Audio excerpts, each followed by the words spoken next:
Mia, gaano ba katagal na walang supply ng bigas sa ilang mga kadiwa ng Pangulo stores? Magandang gabi sa iyo, Monica. Ayon nga doon sa mga nakausap natin na ilang bantay ng Kadiwa Store dito sa Metro Manila, magmula nung nag-request sila ng stock ay 2 linggo na, hanggang sa mga oras na ito hindi pa dumarating ang kanilang supply. Nagtataka na ang ilang mga bantay ng Kadiwa Store sa ilang stall sa palengke sa Metro Manila dahil sa kakulangan ng supply ng kanilang murang bigas.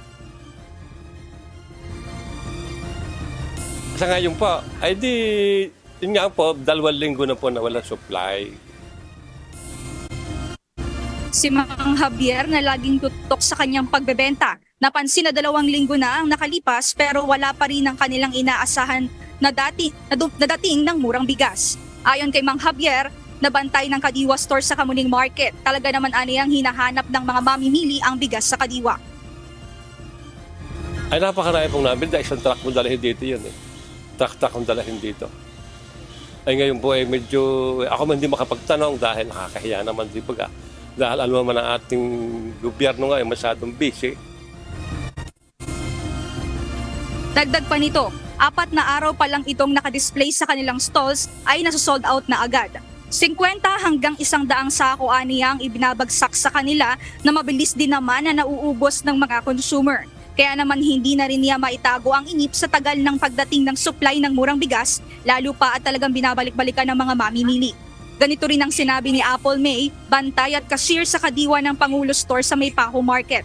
Aniya, talagang hinahanap ng mamimili ang murang bigas. Subalit bunsod ng di pa dumadating na supply, 35 pesos per kilo na lamang ng bigas ang natitira na hindi masyadong mabenta sa mga mamimili. Okay naman po, kaso nga lang mas mabenta kasi yung 43 out of stock po ngayon. Bali sa stocks po is nasa 19 sacks na lang po, plus pa yung ngayon sa bags po. Gaya ng sa Kamuning Market, 2 linggo na rin, walang dumarating na supply sa Kadiwa ng Pangulo sa Maypaco. Samantala, sa Kadiwa ng Pangulo Store naman sa Malabon City, maraming mamimili rin ng tumatangkilik sa murang bigas. Monica, ayon sa ating mga nakausap na mga bantay sa Kadiwa ng Pangulo Store, karaniwan o karamihan ng mga nag-a-avail talaga ng murang bigas ay mula sa mga vulnerable sector gaya na lamang ng mga persons with disability, gayon din ng mga solo parent. Kaya naman ayon sa kanila, napakalaking bagay talaga ang availability nito sa mga pamilihan.